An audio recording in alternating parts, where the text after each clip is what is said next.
If you want to save money, then this video is for you.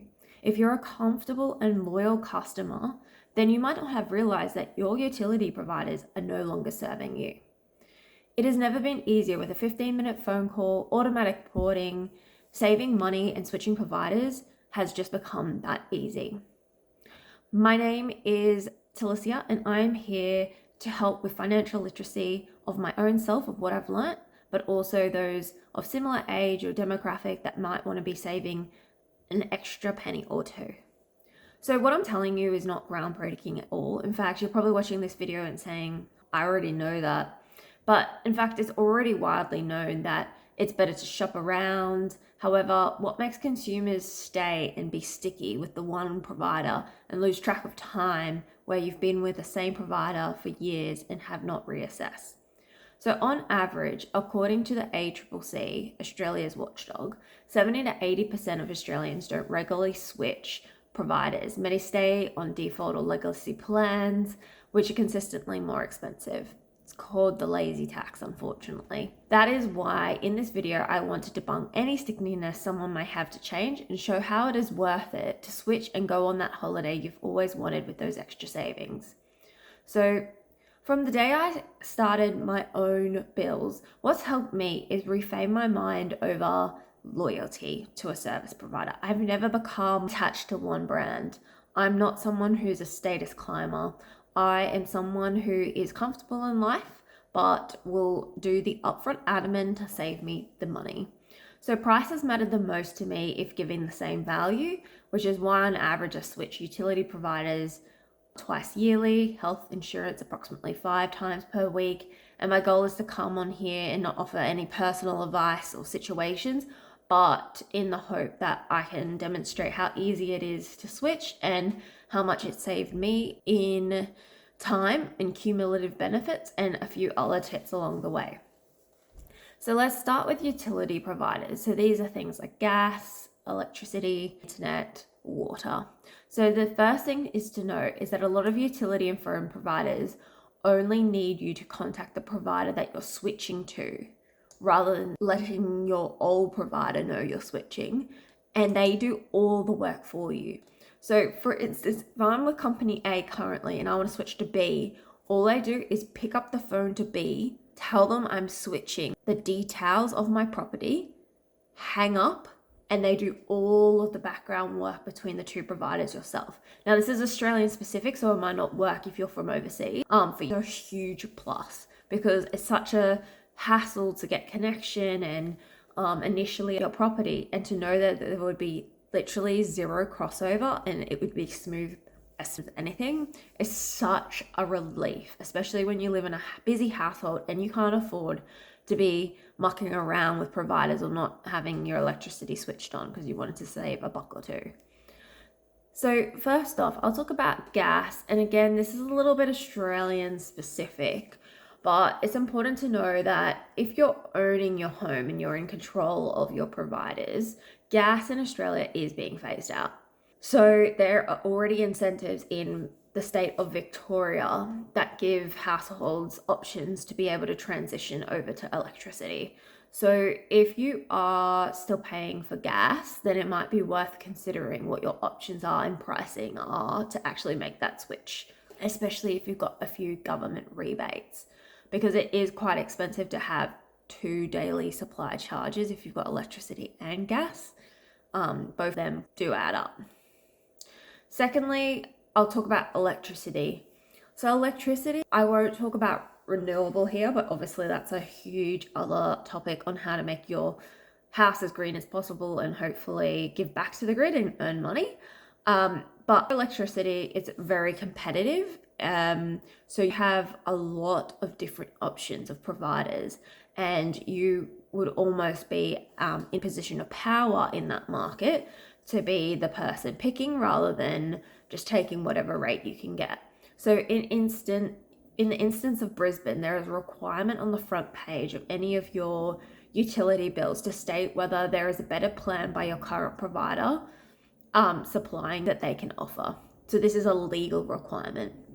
So on the front of the bill, under the amount, it says based on your past usage, you're on the best plan we can offer you, or based on your past offer, there may be a better plan available to you, and you can ring them up and they can give you options. I'd say in the first instance, this is a helpful way to, rather than switching, perhaps ringing your provider and asking if they can do a better rate. If you've been happy with your current provider, you've got that relationship with them, then perhaps that is your best option, is to ring them and just double check that the plan you're on is the best plan and that the rates they're giving you are the best rates you can get. If this is not the case, and in fact you've gone on for a compare site, if you're in Australia, there's government sites that compare your energy. You literally put in the units and the codes and they can come back to you with what works best for you. Again, it's very specific to you and how much your usage is. So I can't come on here and give you very specific advice because everyone lives in different states and different countries and different usage and different household dynamics. And obviously that's not helpful if I give too much specific advice. However, another great tip on electricity is to install a smart meter. Now, what is a smart meter? So a smart meter will track your daily usage. It is a meter that is automatic and it feeds to your utility provider. It's approximately 150 AUD to install, so it's not expensive. And in fact, I was able to negotiate with my utility provider to install it because I'd been with them for many years, and it was worth it to them to give me that rather than me switching. They actually did it and that is great because you can log in any one day and be like, oh, today we quite a lot of electricity. Why would that be? And it might be, oh, I've had the aircon on all day. So then you can measure on days how much exactly the aircon is, for example, using your electricity. So that is a great way. It's also typical in Australia to have quarterly bills. So by having a smart meter, you're actually billed monthly, which is helpful for your utility provider because they're getting that cash flow earlier. But it's also important for yourself to then have a true up of what your bill would be rather than waiting for the quarter, and the summer has been a very heavy summer and you haven't adjusted your usage because you didn't realize where you were at. That is a great way to then be able to adjust habits to that bill in the following month without it being excessive for such a long period of time.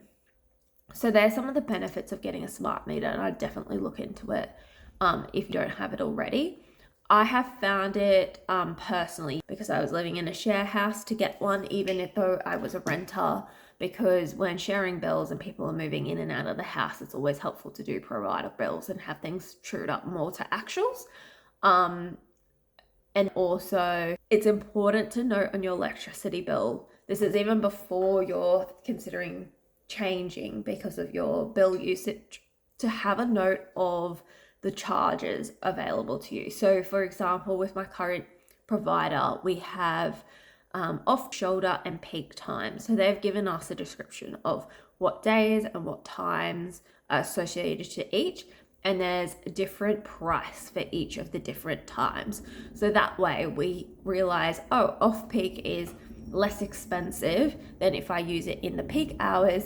Therefore, we run things such as the washing machine and the dishwasher on the off-peak times, and obviously just use the peak times where we have to use. So that's really helpful from that perspective, and definitely something you should look into if you haven't devil's in the detail there.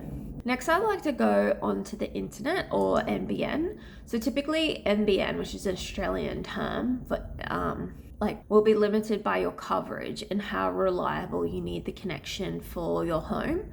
So for example, unfortunately where we are in Australia, it's large landmass, so we can't just switch to any old provider. We have to check that this provider has coverage in our area. And so whilst there are competitive plans around, you obviously have some zones which are blackout for you with that particular provider. So obviously very important to check that first prior to making any switches. But I'd also recommend what we see a lot as rates for the NBN is a new customer 6-month deal.